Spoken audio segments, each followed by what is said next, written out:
Guys, it's Radiant, and today I've got a video for supply camp solos in World vs. World. It's pretty much just kind of a general guide, as well as all the pull spots for each of the 6 supply camps in the Borderland maps.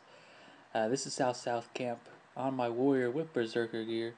You want to pull from the western side. You can also pull from the south side if you enter from the east, but pulling from the west, as you saw right there, is pretty good. That was Berserker exotic gear on warrior. Here's Thief, also exotic Berserker gear. This is Southwest camp. You want to aggro and then run behind the corner. In this case, it's just like this pillar thing. And then as you break line of sight by running behind the corner, that gets all of them to come up to you, all the enemies to ball up. And then, you might want to be blasting them with AoE until they die, depending on what your build is. One thing that's very important I want to point out. If you're watching this video, you're basically one of 2 types of people. You're wanting to run a supply camp solo build specifically for soloing supply camps, or maybe you're just running the second type of person. You may be just running a general roaming build that kind of has the option of just taking a supply camp, but not maybe specifically geared for taking supply camp. So if you are running a build that's specifically for taking supply camps, which are most of the builds I'm using in this video, except for the last clip, then you're going to want some AoE damage. Usually Zerker gear is the best, followed by maybe Carrion, Rabid, Dire. You want as much damage as possible, only enough defense to survive, and then you want a lot of AoE, blasting them with AoE till they die. General strategy, pull them, run behind a corner to break line of sight, ball them up, blast them with AoE till they die. This is Northwest camp, which is actually the hardest camp out of all 6 of them. Some people think North is the hardest, but there's actually one really good pull spot I'll show you later. Northwest camp here. I like to pull and go behind this pillar here. Now you can't break line of sight from both the scouts by standing still behind the pillar. You have to kind of move left and right, strafing behind the pillar to repeatedly break line of sight to draw them both to you. Unfortunately, you can't just stand on one spot behind the pillar and break line of sight of both, just because they're kind of on opposite sides. See, there's kind of this ramp behind me, and unfortunately you can't go behind it, because if you do, it'll break the aggro on some of them. This build, I'd say, or at least Thief, probably the second fastest supply camp solo profession. My record's around 30 seconds. I don't think you'll see a 30-second one in this video on Thief.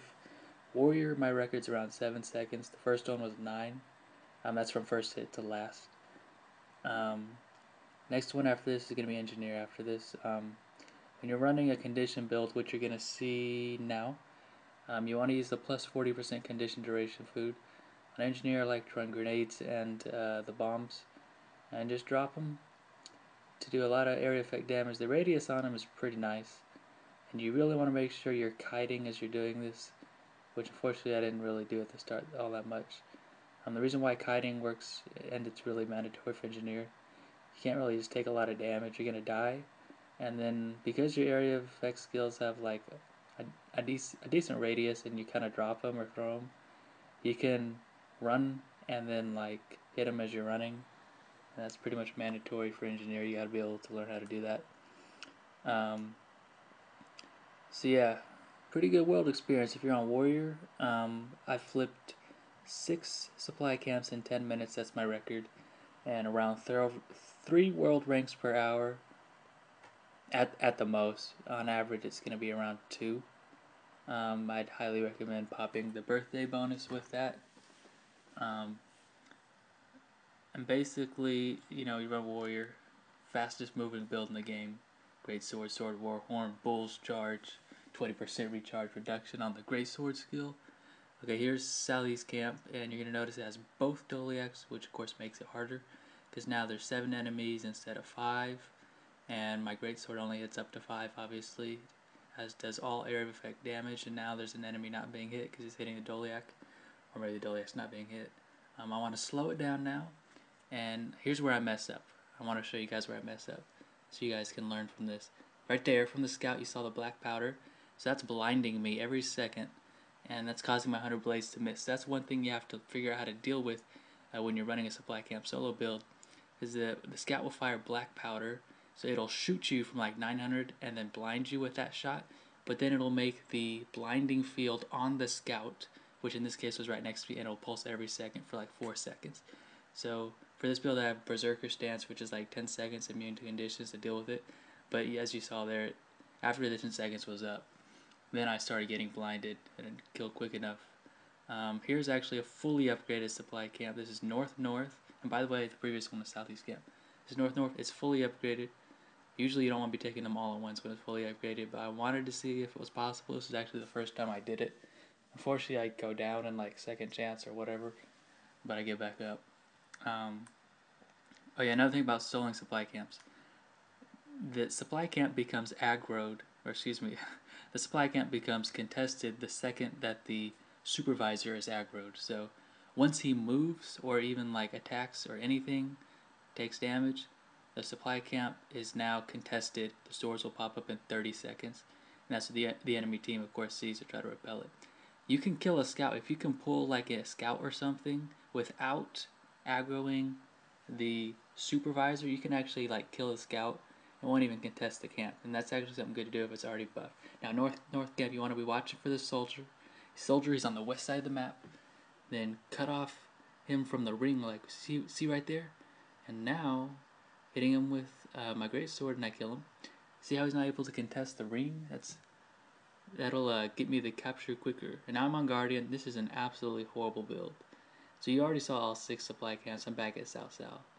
This is a terrible build. It's Masterwork, Berserker gear, Scepter, Torch, Staff, because I'm trying to range them. Don't run this build. I specifically wanted to try soloing supply camp on Guardian. Turned out to be horrible. I wanted to try something with ranged so that I can kind of attack and kite as I'm hitting. So I tried Great Sword, and it did okay damage, but not really enough to kill quick enough, because if you don't kill quick, then you're going to be killed. And I didn't kill quick enough when I tried with Great Sword. So basically tried to pull half of them. I ended up pulling everything at once, but as I backed away, that caused the other 3 to de-aggro. Then I picked off the scout. So that's how you're going to want to do it if you're running a build that's not specifically for supply camp solos. It's not as good at soloing supply camps. You want to take half of them, kill those, and then go for the other half later, as I'm going for now. This will actually wrap up the video in about still another minute left, I guess, just because this takes so long. But I did supply camp solos on every single profession. I'll put a link to that video in the description. I just finished actually. Warrior was the best by far. Then Thief and Necromancer were second best. Then there's kind of a tie between Elementalist, Engineer, and Ranger. The worst by far, Guardian and Mesmer. They're just slower. That's pretty much it. If you have any questions about supply camp solos, any other things that you think will be interesting to point out, or any other videos on World vs. World that you're kind of looking for, let me know. I'm trying to make some Edge of the Mist videos too, just because that's really new. Let me know if you're running any of these builds, or if you like to solo roam, or you like to roam in groups. Kind of let me know which ones do you prefer. How do the rewards compare? Are you typically wanting world experience, or are you wanting to like get some combat experience, trying to duel people, stuff like that. That's pretty much gonna wrap up this video after this guy goes down. By the way, you get around 400 world experience for soloing